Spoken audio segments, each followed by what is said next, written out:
As if any of you have, been reading some of the natural news and all this kind of stuff, there's a lot of talk about radiation and about Fukushima and all this stuff. I have gone and taken my Geiger counter to the ocean, and I don't find that the ocean is as radioactive as people are saying.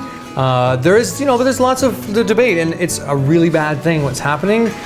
So we do need to protect ourselves and find ways to create sort of harmony within this new cycle as we live on a toxic planet. So a big sort of speech of mine or thought of mine is resilience on a polluted planet. And I've done a couple blogs on that, and I really feel that we have the ability to be fortified and fully health empowered while living in a polluted environment.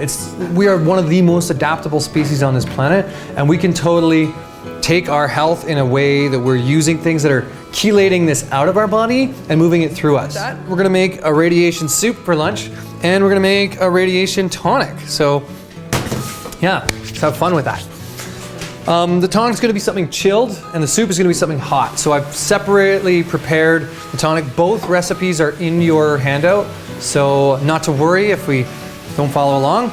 I made a tea here of some of my favorite sort of resilient herbs. And in this one, it is the Reishi, Ginseng, Burdock, Astragalus, and Sea Veg blend, our Sea Veg blend, which is, you could pick any seaweeds. They all chelate out heavy metals and radiation, and so they're great.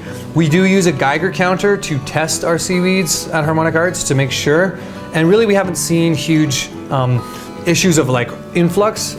Here's a tea. So would the radiation levels in the seaweeds depend on where they're sourced and how the water currents flow? Yes, for sure it would. But the thing is that people don't realize with seaweeds is that they're annual plants. They don't live more than a year, meaning that they're not cumulative. They don't actually build up the way that people think they do, in the sense that the seaweed life cycle starts in the middle of winter and goes all the way from winter solstice to summer solstice. That's the seaweed life cycle.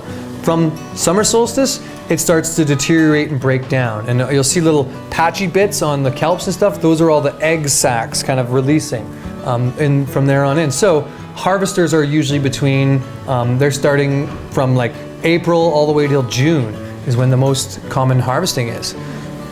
What that's saying is that there's really only this 6-month window of actually building up and accumulating anything. They are our ocean's sort of ability to pull things out of the environment. So they're useful that way, but they do that in our bodies as well. So reishi mushroom, awesome, total awesome mushroom. One thing that it does that is sort of the placebo effect is it helps ground us, helps refocus our spiritual bodies and get us more tuned in to who we really are. That's really important when you're dealing with pollution, because it's really easy to freak out and not be grounded and not be in tune. Not only that, it does help pull out radioactive isotopes. It does help build the immune system to protect us more from outside influences. Ginseng. Ginseng has been classically one of the best radiation protections, and we have, what do I have? I got both. I do have some American ginseng here too. Here. Just so you see the difference between the red Asian ginseng and the white American ginseng. Like I had said before, more yang, more yin. The red Asian ginseng is really the one that has the most ability to pull out that radioactive isotopes and is one of the best ones for the body. But I put both into this tea because I like them both.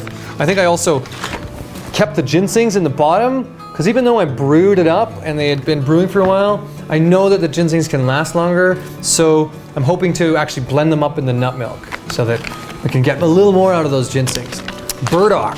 Burdock is one of the best plants for this. Not only is it protective for the liver and helpful for cleansing out the blood and helping with the kidney channel and soothing that, it's definitely one of the most resilient radiation type herbs we can use. So I really, Astragalus, another one that's a deep immune tonic that helps really build up the immune system and get us a much stronger level of function. Other ones that are great would be like Dandelion would be great.